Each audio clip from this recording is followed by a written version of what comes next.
Welcome, everybody, to Dead Talk Live. And today we have a very special guest, Betsey Brown, star of The Scary of the 61st. Betsey, thank you for being here with us today. How are you doing? I'm doing fabulously now that I'm with you. Oh, that is awesome. So before we get started, let's tell people where they can watch The Scary of the 61st. It is available for streaming on AMC Plus and Shudder, and it's also available on your favorite video on demand platform of choice. So you have many different options to watch it. So it's been 2 months approximately since I've seen the movie. And you know that thing that you've seen a movie that's made an impact on you? I'm still thinking about it, okay? And it's been well over 2 months. I thoroughly enjoyed the film, but it is just such a mind bender of a film. Tell me your reaction when you were first approached and saw the script or it was explained to you. I want to hear what your reaction was. My immediate reaction was, I need to do this. I love Dasha's and not Dasha Nekrasova, the director, and Madeline Quinn, the writer. Dasha co-wrote it. Yeah. I love their tenacity and their willingness to push boundaries, and I feel really connected to that desire, specifically also to use my body as a form of protest. And that's how I see the film. I feel like the film uses sexploitation as a Mm-hmm. way of protesting the evil in this world. Yeah. And I just felt like really on the same wavelength as what they were trying to do. And I knew that not a lot of other actresses would be willing to do what the part requires. And so I just really was like, I have got to do this. I agree. This is a movie like I've never seen before. And I mean that. I've seen a lot of movies. This is something I've never experienced before. It has many Right. different layers to it. There's the whole conspiracy layer involving the Jeffrey Epstein case. Um, so when you were introduced to your role, Addie, and you are, you, Madeline, and Dasha are the three prominent characters in the film, but you all have equal time on screen. But I would say, like, the movie really focuses around Addie and what happens throughout the film to Addie. Like you said, it's a lot of physical on screen representation of what a person goes through. Let's go into that apartment complex that Addie and Noel rent together. What do you think it was in that apartment, whether it's supernatural or not, that was attracted to Addie but not Noel? I love this question so much. I'm getting chills. I do think that Addie specifically is extremely vulnerable. That's why she's an actress too. She considers herself and is certainly a vessel. And so if any evil spirit is going to be able to penetrate um, between the two of us, it would be Addie, because she's like, because of her vulnerability, basically. The Um, way, oh, I'm sorry, I didn't mean to cut you oh off, yeah, but oh, the that's it. way that I would describe Addie as a character, she's a very needy character. Okay, we see that in her relationship with her roommate Noel, and we also see it in her romantic relationship with her boyfriend Yeah. Greg, played by Mark Rappaport, I believe. Uh, Yes. when you get a role, do you build a back? And this is a question I love asking actors. Do you build a backstory? And if you did, what in your backstory made Addie be so needy and clingy, for lack of a better term?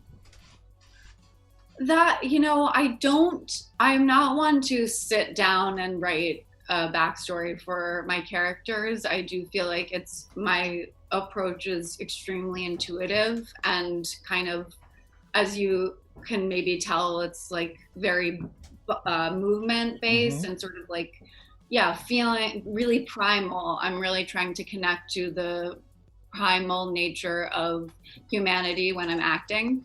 But with the needy aspect, it's in this, I feel like I got what I needed from the script in terms of Maddie's character Noelle. She says that her father was basically kind of a she says flippantly a pedophile, but I don't know if that's, I don't take that fully 100%, but there's definitely an absent or sort of maybe abusive father situation going on there. Hmm. And then there's also since she's an actress, she's dealing with so much rejection. So in her personal life, she is very needing a To lot of reassurance, and and so that's, yeah, and to be accepted by the people exactly. around her. So Noelle is the complete opposite of Addie, and throughout the film, we see Noelle a lot of times put Addie down. What is your explanation as to how Noelle expresses her feelings for Addie, but yet still moves in with her, is friends with her, supposedly best friends? If you were to guess, what are Noelle's? I mean, what's her motivation? Well, Noelle's my interpretation is that Noelle's motivation is to sacrifice Addie. Her plan. This was her plan from the very beginning. There is that scene when she said, when we're in the home goods store and she Mm-hmm. says, when I move out. So she's Yeah. already planning on moving out after, once she sacrifices Addie. Yeah. So I think she was like, I need to be young forever. I am horrified at the idea of becoming an older woman. And so I need to find my most vulnerable friend to sacrifice, because that's just who will kind of like blindly Yeah. go along with this plan of mine. Now, this movie is very it's an artistic film 100%, and it's open to so many different interpretations. Let's talk about Dasha's character. Mhm. To give you an example, her character doesn't have a name.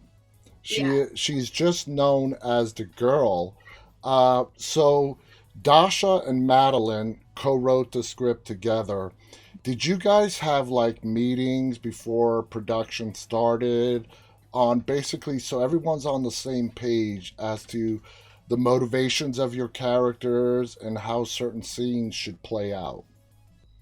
We really didn't, because we are all sort of this intuitive mind when it comes to approaching the characters. And I think that the best thing that a director can do for me is to give me the feeling that they trust me wholeheartedly, Yeah, and that they trust whatever impulses that I have on set will be the right ones. And that was just such a gift that Dasha gave me. I felt like she from the minute we did do a read through, and when we did that read through, I was like, oh, like Dasha's making it really clear that my interpretation is Addie. Like I just am Addie. And so that was all I needed. We didn't need to do the motivation thing. That that's I could awesome. get out of my head and into my body. So the motivation stuff is for kind of for after, for like seeing the movie and being like, oh, that's what this was all about.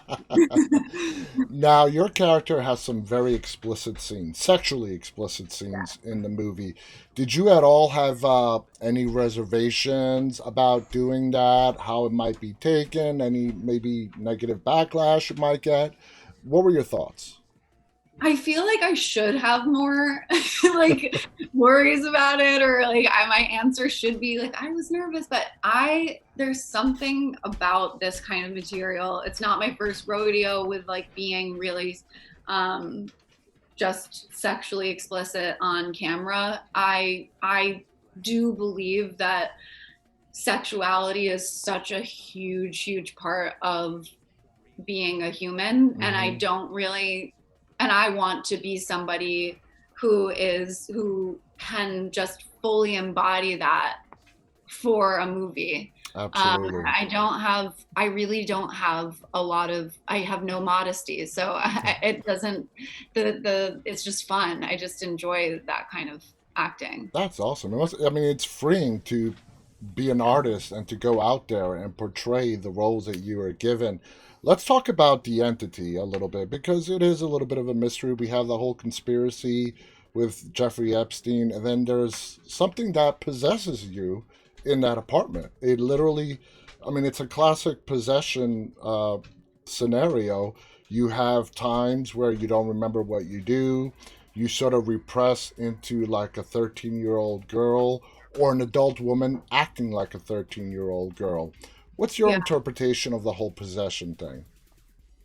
Yeah. So this is, it's, my interpretation is that I was possessed by um, one of Epstein's victims, Mm-hmm. and the way in which this victim handled the atrocities done onto her was by over sexualizing her whole mind, Yeah. and by just that sex just took over her entire being, and that was all she was. And baby, like, it was just like this primal sexual response reaction to what happened to her. And that's like, I feel like that is a really upsetting Mm-hmm. response for some people to see, Mm-hmm. because it's not the, I don't think it's the one that, of course, if we're dealing with Jeffrey Epstein's victims, we want to deal with them with so much care, and we don't want to think of them as over sexualized to the Yeah. point of grotesqueness. However, I do know that that is a very legitimate response to this sort of thing, Mm-hmm. and women and anybody can respond so vastly differently. And I think that the for the movie, it was what was being explored, and it's such an uncomfortable thing that is being explored. It is, but it does need to be talked about and approached in some manner. One of my favorite scenes in the film that really captures the audience's attention is when you and Greg are in the bedroom and you get taken over and you freak him out. Okay, we don't want to give too much away for the people who haven't watched it yet, but you really freak him out and you really have no memory of it afterwards. That was a really powerful moment. Was that difficult to shoot? Did you guys get it on the first take? What was it like shooting that scene and the entire sequence? So, one of the interesting things about actually being on set is some of the most upsetting moments is actually, it can, behind the scenes, can be the most light. So I think we all handled that with an approach of real lightness, um, to not to like take away from what was going on, but just basically to kind of cope. Yeah. And there is a kind of humorous aspect to the entire film, which I think is to its benefit, because we have to be able to laugh at these horrible things. Exactly, like the conspiracy theories between, Dasha, the girl, and Noel, they're just so outlandish. Yeah. And I'm amazed at how Noel, who seems to be a really intelligent person, Mhm. falls for these conspiracy theories. Now, do you think Noel is taking medications? There's the whole aspect of the speed amphetamines being brought into the picture. Do you think that's important part of the film, or it was just like something that the audience should just glance over?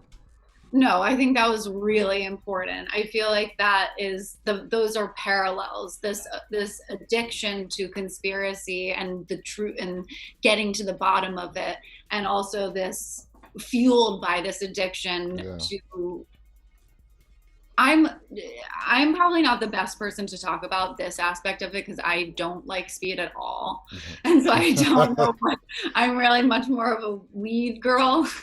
but but like I think there's something to do with like it's and it also ties in with the romance that I don't hope I'm not giving away too No, many. no, no, no. No, it's fine. Those three things I think together just just equal, like they're just very, it's like this is what these are the ingredients that make for a total spiral. Absolutely. When you What's your watch, idea of the speed thing? Um, absolutely, I completely agree. When you were watching the film, and you see Addie's path throughout the film, and do you think the ending was inevitable for her after the event started to unfold in that apartment? yes, 100%. I don't think there's any way she could have had a different um, scenario. She was destined from the second she decided to move in with Noel. Yeah, it's like she sealed her own fate. I mean, unknowingly, but that's how it played out. And then, of course, we see what happens with Dasha's character. Of the ending. We're not going to give it away, but it's sort of like a poetic justice, a coming to a realization for Dasha's character. That's how I interpreted the ending. Mhm. How do you interpret the ending?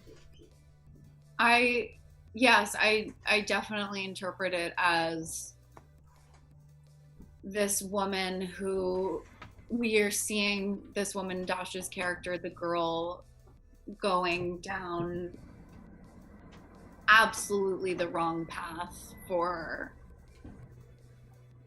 in order to fulfill this desire that most everybody wants is Yeah, just the truth. the But truth. it's so but the truth is that we're never going to know the truth about some things. I have to point out your performance. You were brilliant in this film. You had a very complicated character to play, and your performance going from Addie not possessed, Addie possessed, your spiral into madness, portrayal of a little girl was just so spot on. Did you really have to dig deep when you were shooting that? Is there a technique?